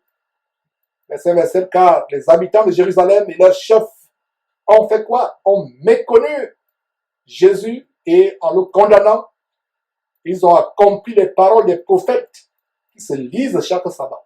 Donc ces prophètes dans cette synagogue, chaque sabbat, on les lisait. On lisait ce qu'ils avaient prédit au sujet de Jésus-Christ. Ouais. Pourtant, chaque samedi au sabbat, le jour du sabbat, pardon, chaque samedi, le jour du sabbat, dans la synagogue, on lisait ce que les prophètes avaient prédit. Mais personne ne comprenait qu'il s'agit de Jésus. Vous voyez comment on peut être aveuglé dans cette synagogue, dans cette temple. Il y a des gens qui me disent, Georges, j'étais 10 ans, 20 ans, 30 ans, dans une habitation de démons que tu dénonces. Je ne comprenais pas la parole, mais aujourd'hui, mes yeux s'ouvrent. Ce n'est pas que c'est Jésus-Christ ou Jean qui ouvre les yeux. C'est quand vous commencez à obéir à l'encouragement qu'on donne ici tous les jours, à savoir que retournez à la Bible, commencez à la lire et demandez à Dieu de vous ouvrir l'intelligence, vous serez surpris de comment vous allez comprendre les Écritures. Vous allez voir clair. C'est comme si les écailles tombaient de vos yeux. Vous allez rendre grâce à Dieu. Voilà exactement ce qui s'est passé avec Paul, tous ceux qui ont cru, comme ce livre Actes nous montre. Mais les Juifs, dans la région judaïste, dans le judaïsme, chaque sabbat, ils lisent les prophètes qui parlent de Jésus, mais ils ne découvrent pas ce Jésus. Vous voyez comment la religion peut emprisonner quelqu'un, aveugler. Vous faites la même chose chaque samedi, chaque dimanche, mais vous ne découvrez pas la porte qui mène à Dieu, qui est Jésus-Christ. Verset 28. Quoi qu'ils ne trouvassent en lui rien qui fût digne de mort, ils ont demandé à Pilate de le faire mourir. Paul exactement dit ce qui s'était passé. Pourtant, il n'était pas un témoin oculaire comme Jean, comme Jacques, comme Pierre. Mais il parle fidèlement exactement ce qui s'est passé. Exactement ce que relatent les évangiles Matthieu, Marc, Luc, Jean, exactement. Donc Paul avait bien appris ce qu'on lui avait enseigné, sur ce que Jésus a fait et a établi. Et le Saint-Esprit le lui rappelle, le voilà en face d'une assemblée, il leur rappelle ces choses. Verset 28 à nouveau. Quoi qu'il ne trouvasse en lui rien qui fût digne de mort, ils ont demandé à Pilate de le faire mourir. Verset 29. Et après qu'ils eurent accompli tout ce projet qui est écrit de lui, dont les prophètes avaient parlé depuis les anciens temps, il le descendit de la croix et le déposa dans un sépulcre. Verset 30. Mais Dieu l'a ressuscité des morts. Voilà en passant notre bon verset qui montre que Dieu est distinct de son Fils Jésus-Christ. Jésus-Christ n'est pas en même temps son propre Père et son propre Fils. Il est distinct de son Père, Dieu son Père. Le verset ne dit pas que Jésus-Christ s'est ressuscité lui-même des morts. Vous qui croyez encore à tort que Jésus-Christ est en même temps son propre Père et son propre Fils. Non, il a un Dieu, verset 37, qu'il a fait quoi? Qu'il a ressuscité des morts et le verset 30, un Dieu qu'il a ressuscité des morts. Verset 31, il est apparu pendant plusieurs jours. Ce n'est qu'un rappel de ce que la plupart de vous ont lu dans les évangiles. Matthieu, Marc, Luc, Jean. C'est pour ça qu'on ne s'y attendra pas. Verset 31, il est apparu pendant plusieurs jours à ceux qui étaient montés avec lui de la Galilée à Jérusalem et qui sont maintenant ses témoins auprès du peuple. Verset 32, et nous vous annonçons cette bonne nouvelle que la promesse faite à nos pères. Dieu l'a accompli pour nous les enfants en ressuscitant. C'est Dieu qui a accompli en faisant quoi? En ressuscitant Jésus, selon ce qui est écrit, dans le psaume 2e. Tu es mon fils, je t'ai engendré aujourd'hui. Voilà un bon verset pour montrer la différence entre Jésus et Dieu. Dieu dit de Jésus, en psaume 2e, tu es mon fils, Je t'ai engendré aujourd'hui. Verset 34, qu'il a reçu les morts, que Dieu a reçu les morts, de telle sorte qu'il ne retournera pas dans la corruption. C'est ce qu'il a déclaré en disant, je vous donnerai les grâces saintes promises à David, ces grâces qui sont assurées. Verset 25, c'est pourquoi il dit encore ailleurs, tu ne permettras pas que ton sang voie la corruption. Jésus ne pouvait pas pourrir. Son corps ne pouvait pas entrer en putréfaction. Son corps ne pouvait pas connaître la corruption. Et c'est exactement ce qui s'est passé. Quand Jésus est ressuscité par Dieu son Père, 3 jours plus tard et 3 nuits plus tard, aucune cellule n'était en putréfaction. Même aucun tissu n'était en putréfaction, il est dégagé par l'odeur. Jésus, non seulement est la seule personne, depuis que le monde existe, qui est ressuscité les morts pour aller au ciel, il est aussi la première personne à mourir, la seule personne jusqu'à présent, sans que son corps se corrompe. Même les momies, les rois, les pharaons momifiés et ensevelis dans les pyramides en Égypte, malgré le fait que 5000 ans après, selon le calcul, je ne sais pas comment ils calculent cela, 3000 ans après, 5000 ans après, le corps est intact, mais malgré cela, il est sec, momifié, mais il est pourri, il n'est plus le même. Donc Jésus est le seul homme sur terre, le Fils de Dieu. Même la mort ne pouvait pas corrompre ne serait-ce qu'un tissu de son corps. Voilà ce que nous voyons ici. Verset 35, c'est pourquoi il est dit encore ailleurs, tu ne permettras pas que ton sang voie la corruption. Verset 36, or David, après avoir en son temps servi au dessein de Dieu, est mort et a été réuni à ses pères et a vu la corruption. Voilà, David est mort, il a vu la corruption, son corps a pourri, malgré tous les soins d'embaumement qu'on pouvait lui procurer. Il a connu la corruption, il a vu la corruption. Verset 37. Mais celui que Dieu a ressuscité n'a pas vu la corruption. Verset continue, donc Paul continue avec la prédication. Ce jour-là dans la synagogue. Sachez donc, homme frère, que c'est par lui, par Jésus-Christ, que le pardon des péchés vous est annoncé. Verset 39. Et que quiconque croit est justifié par lui de toutes les choses dont vous ne pouvez être justifié par la loi de Moïse. Verset 40. Ainsi, prenez garde qu'il ne vous arrive ce qui est dit dans les prophètes. Verset 41. Voyez, contempleurs, soyez étonnés et disparaissez, car je vais faire en vos jours une œuvre que vous ne croiriez pas si on vous la racontait. Verset 42. Lorsqu'ils sortirent, on les pria de parler le sabbat suivant sur les mêmes choses. Voilà. Les gens ont tellement été touchés qu'on les supplie, on dit s'il vous plaît, venez encore le prochain sabbat. C'est le seul jour où les gens pouvaient se reposer de leurs travaux, de leurs activités. Et le jour où les hommes pieux pouvaient venir dans la synagogue, écouter la lecture des prophètes.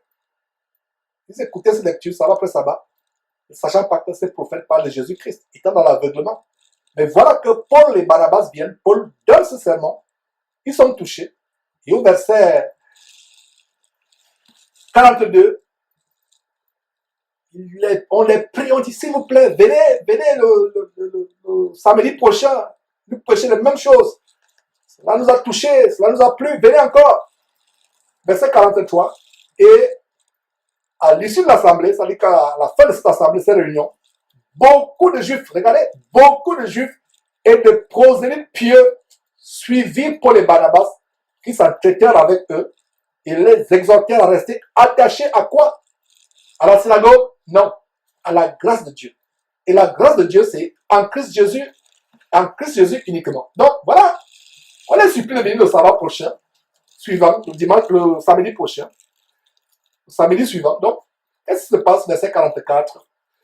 Le sabbat suivant, presque toute la ville se rassembla pour entendre la parole de Dieu. Est-ce que le samedi précédent, le sabbat précédent, vous avez lu que toute la ville était réunie? Non. Les gens ont été tellement touchés que ceux qui étaient dans la synagogue ce jour-là, chacun allait dire à ses voisins, à ses parents, ce qu'on a entendu dire. Nous avons été des judaïstes pratiquants depuis des années, mais ce que ces hommes, Paul et Barnabas, surtout Paul nous a prêché, on n'a jamais entendu parler de cela. Donc chacun allait dire à son voisin, à ses parents, à ses enfants, que ce que j'ai entendu, vraiment on n'a jamais entendu cela. Est-ce qu'il y a eu des miracles? Il n'y a pas eu des miracles. Aujourd'hui, les salles se remplissent, les stades se remplissent parce qu'il y a des miracles. La véritable parole de Dieu, comme Paul a prêché, comme on vient de le lire, ne remplira pas les stades, les synagogues. Les auditoriums ne seront pas remplis. C'est avec les miracles, et la plupart du temps les miracles contrefaits, que les auditoriums vont se remplir. Regardez. Presque toute la ville se rassembla pour entendre la parole. Pour entendre la parole. Pas pour voir les miracles. Pas pour assister à un cirque où les gens se contorsionnent, tombent à gauche à droite, rampent comme des serpents, d'autres aboient comme des chiens sauvages et autres, des chiens enragés. Non, ils sont venus pour écouter la parole.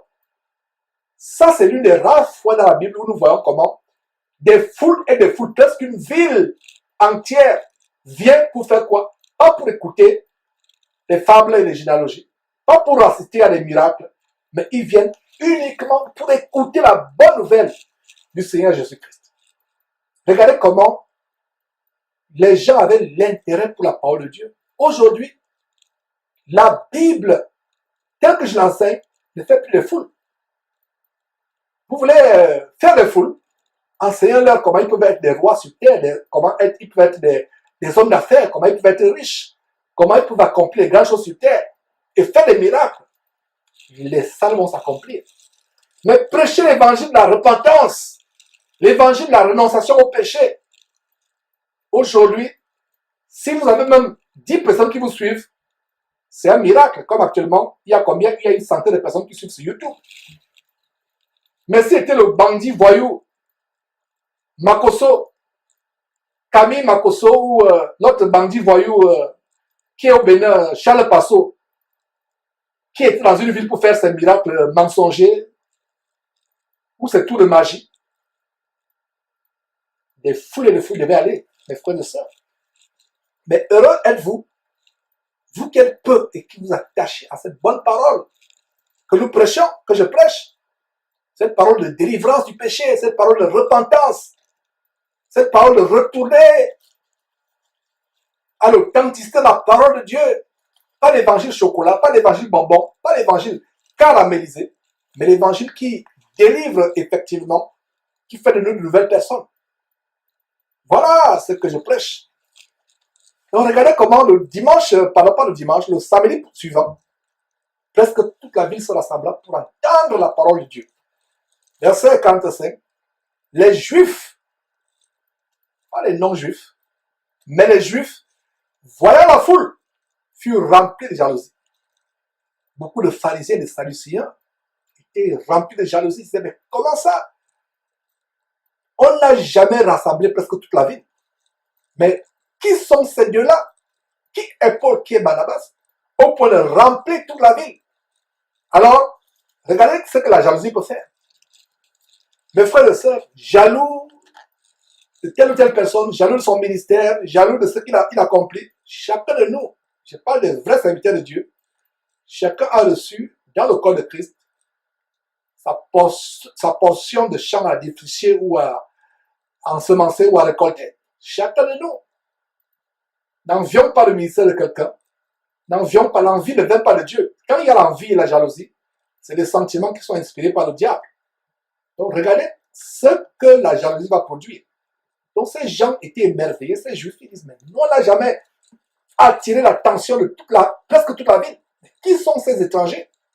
Donc remplis de jalousie, ils s'opposaient à ce que disait Paul, en le contradisant et en l'injuriant.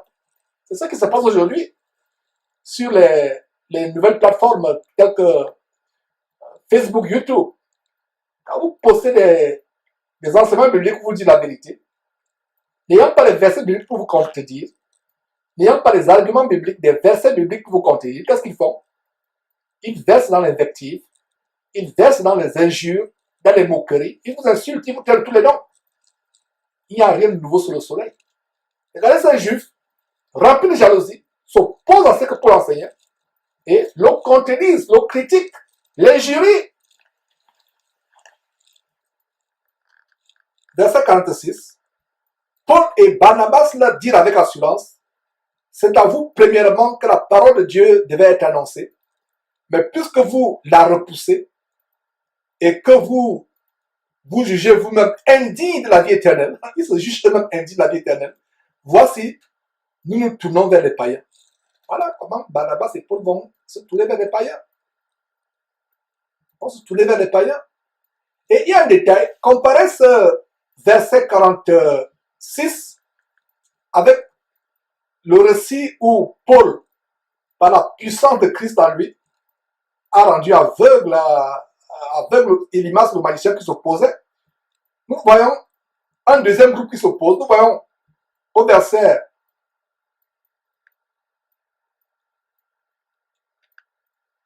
9, au verset 9 et 10, comment Paul, rempli du Saint-Esprit, confronte Élimas le magicien, qui plus tard est même aveugle. Mais quand d'autres personnes s'opposent à Paul, est-ce qu'il est aveugle? Qu'est-ce que vous démontrez par là? Qu'est-ce que vous montrez? C'est que devant chaque situation, nous chrétiens, nous allons agir de manière différente. Et pourquoi, face au magicien Élimas, Paul agit rudement au point où il le rend aveugle, du moins par la puissance de Christ en lui? Pourquoi, dans le cas de ces juifs, dans cette synagogue, il ne les rend pas aveugles, il ne leur parle pas durement? Conclusion, réponse. La réponse est simple, c'est que nous agissons selon que le Saint-Esprit nous conduit. Ce n'est pas chaque fois que les gens vont s'opposer à la parole de Dieu que vous allez leur parler durement ou les rendre aveugles. Non, c'est le feu vert de Dieu, est-ce que vous comprenez? Du verset 9 jusqu'au verset, je crois, 12 ou 13, Paul parle durement à Élimas le magicien qui s'opposait à la parole de Dieu. Il le rend aveugle. Mais au verset 46, qu'est-ce que nous lisons? Paul et Barnabas leur disent avec assurance, calmement mais avec assurance, c'est à vous premièrement que la parole de Dieu devait être annoncée.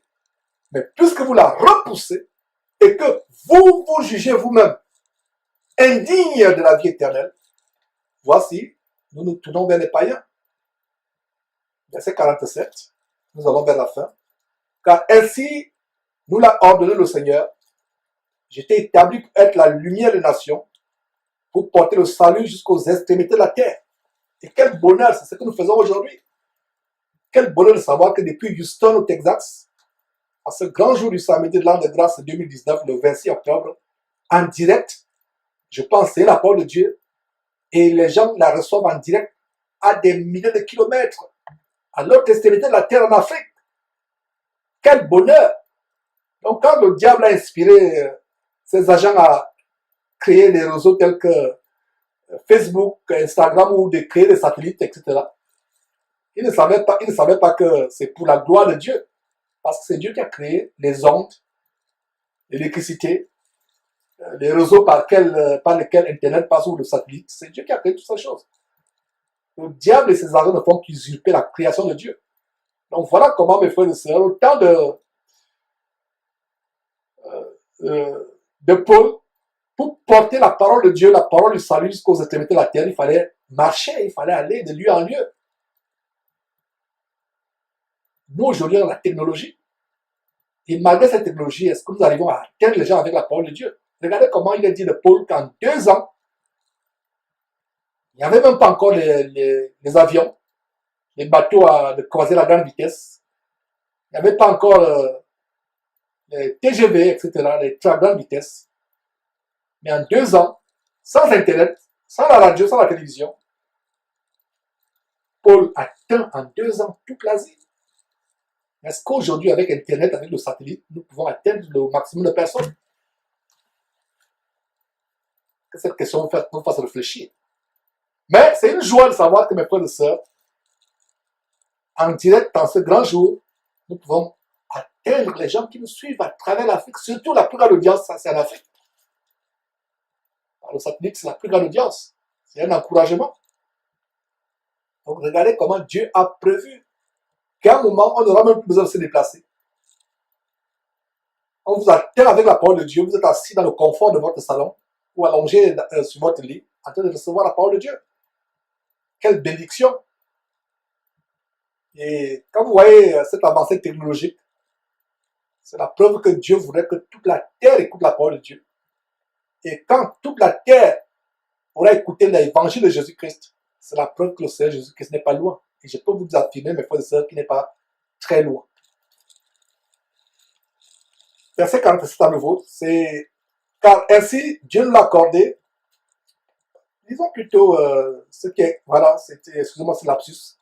Verset 47, « Car ainsi nous l'a ordonné le Seigneur qui dit à Paul, j'étais établi pour être la lumière des nations, pour porter le salut jusqu'aux extrémités de la terre. » Verset 48, « Les païens se réjouissaient en entendant cela. » Voilà, les païens qui étaient dans la foule se réjouissent. Vous, juifs, vous ne voulez pas le salut. Vous vous rendez vous-même indignes du salut. Alors nous sommes contents, on se réjouit.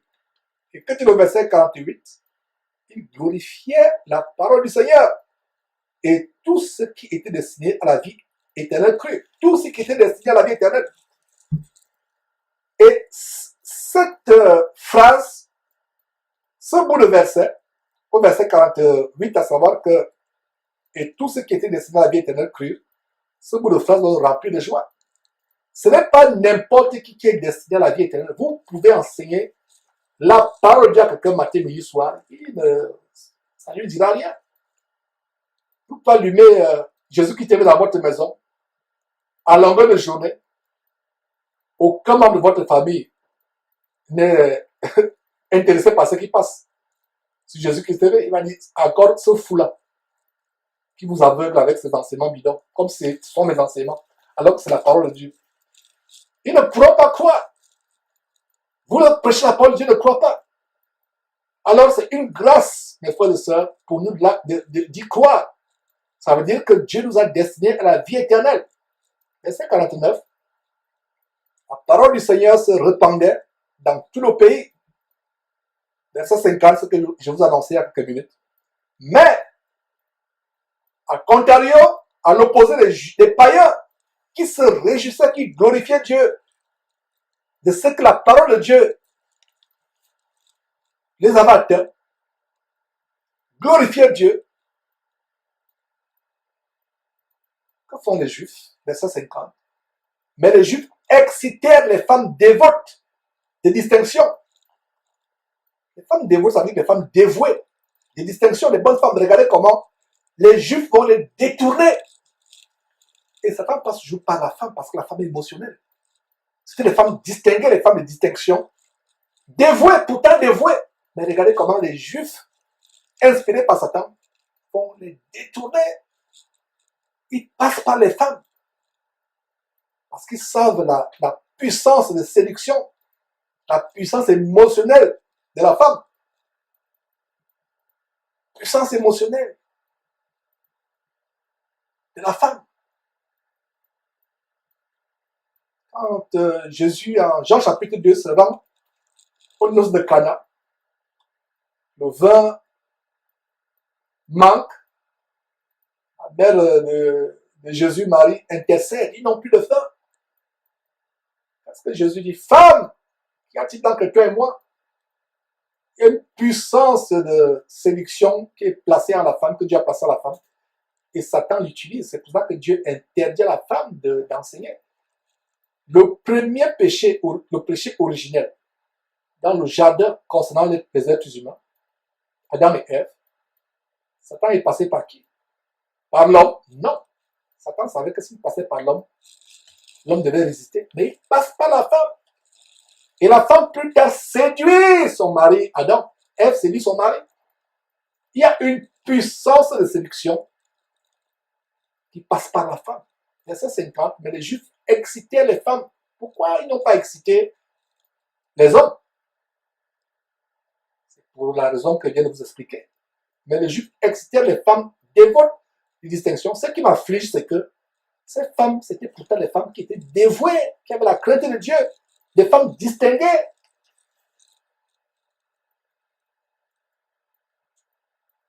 Mais ce sont des femmes qui seront détournées par ces faux serviteurs de Dieu, ces Juifs, qui excitaient les femmes dévotes de distinction, non seulement les femmes dévotes de distinction, et les principaux de la ville, dont les chefs de la ville. Ils provoquaient une persécution contre Paul et Barnabas, et ils les chassaient de leur territoire.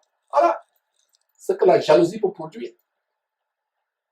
Satan voyait comment toute une ville échappait de son enclos, où il amasse les gens pour les entraîner en enfer. Les gens sortaient de la synagogue, suivaient Paul. Alors Satan passe par les Juifs qui excitent les femmes de distinction, les femmes pourtant dévouées, aussi les chefs de la ville, les principaux de la ville. Il provoque une persécution contre Paul et Barnabas. Il les chasse de la ville. Verset 51. Paul et Barnabas secouèrent contre eux la poussière de leurs pieds et allèrent à Icône. Verset 52. Tandis que les disciples étaient remplis de joie et du Saint-Esprit. Voilà, mes frères et sœurs, comment nous terminons le chapitre 13 aujourd'hui. Sortent de la ville, secouent la poussière. Paul s'est rappelé des enseignements de Jésus-Christ, que si vous entrez dans une ville ou une maison, si la maison ou la ville est digne de vous recevoir, dites que la paix de Christ arrive sur cette maison ou sur cette ville. Mais si les gens de cette ville ou de cette maison ne veulent pas vous recevoir, sortez de là en secouant les poussières, en secouant la poussière de vos pieds. Donc c'est ce qu'ils font. Sortent de la ville, secouent la poussière contre les incroyables de cette ville. Ils se rendent à Icône. Et malgré le fait qu'ils sortent de cette ville, ils laissent dans cette ville des disciples qui sont remplis de joie et du Saint-Esprit pour continuer l'œuvre. Et je comprends par cette persécution qu'il y avait un danger pour Paul et Barnabas d'être glorifiés, d'être idolâtrés. Est-ce qu'ils ont construit un temple dans cette ville? Non. Est-ce qu'ils ont établi une congrégation dans cette ville avec un non? Ils ont fait leur part, ils sont partis. Et certainement, Dieu devait continuer le travail par ses disciples qui étaient remplis de joie et du Saint-Esprit. Ils sont restés pendant que Paul et Barnabas ont été persécutés, ils sont sortis pour aller à Icône. Est-ce que vous voyez comment les choses fonctionnent? Ces faux pasteurs qui se rendent dans une ville, ils s'établissent, ils construisent des bâtiments, ils disent qu'ils servent Dieu. Vous ne servez pas Dieu. C'est une entreprise que vous avez mise sur pied, c'est une épicerie évangélique. Ce n'est pas Dieu que vous servez. Mais enfin, c'est un plaisir de partager ces choses aujourd'hui. Samedi prochain, c'est le début du mois. Nous aurons notre émission participative, questions-réponses, plaise à Dieu. Si Jésus-Christ ne revient pas de temps et si nous sommes toujours en vie, par la grâce de Dieu. Le samedi 1er novembre, le samedi prochain, comme vous le savez, derrière Jésus-Christ TV, les premiers samedis du mois, tous les premiers samedis du mois, nous avons les émissions participatives et questions-réponses et aussi les émissions, nous pouvons, c'est aussi l'occasion de sensibiliser les gens à soutenir ce travail parce que la diffusion en Afrique, mes frères et sœurs, ça coûte énormément, énormément. Nous seuls ici, nous ne pouvons pas le faire. Mais avec les uns et les autres, nous pouvons le faire ensemble et l'occasion d'encourager les uns, de vous rappeler, mes frères et sœurs, que ce travail, surtout le travail de diffusion en Afrique, a besoin du soutien. Les moyens selon les uns et les autres. Si les chrétiens se mobilisaient, mes frères et sœurs, nous pouvions me payer 10 mois d'avance, même 1 an d'avance, alors qu'actuellement, depuis un certain temps, nous avons des retards. Des retards, ce qui ne devait pas être. Donc, on aura dans cette émission de partage, questions-réponses, de témoignages et possiblement de motiver, mobiliser les frères et sœurs à soutenir ce travail, surtout la diffusion en Afrique, parce que pour ceux qui ont du studio, les charges du studio, nous pouvons les supporter, ils sont supportables, on s'en charge, mais du moins la diffusion en Afrique que Dieu suscite, les frères qui soient fidèles à maintenir cet évangile en Afrique. Et ma prière, c'est que cet évangile aussi se répande dans d'autres régions du monde où Internet est encore un luxe comme en Afrique. C'est le cas, par exemple, d'Haïti ou d'autres pays des Antilles, etc., où on parle français. Donc, nous allons tout simplement rendre grâce à Dieu et nous séparer. Seigneur Dieu, merci de la force que tu m'as donnée à partager ce chapitre. Merci pour ceux qui l'ont reçu. Seigneur, change-nous, transforme-nous, éloigne le mal de nous, Seigneur Dieu. Donne-nous de résister à la tentation, à toutes sortes de séductions. Donne-nous de garder ces choses. Donne-nous d'être remplis chaque jour de joie et de Saint-Esprit. Comme ses disciples en Actes chapitre 13. C'est au nom de Jésus-Christ que j'ai prié. Amen. Mes frères, c'est un plaisir. À samedi prochain, plaise à Dieu. Et entre-temps, si le temps permet, nous pourrons revenir avec cette série, le pain quotidien. Que Dieu vous bénisse. À la prochaine donc.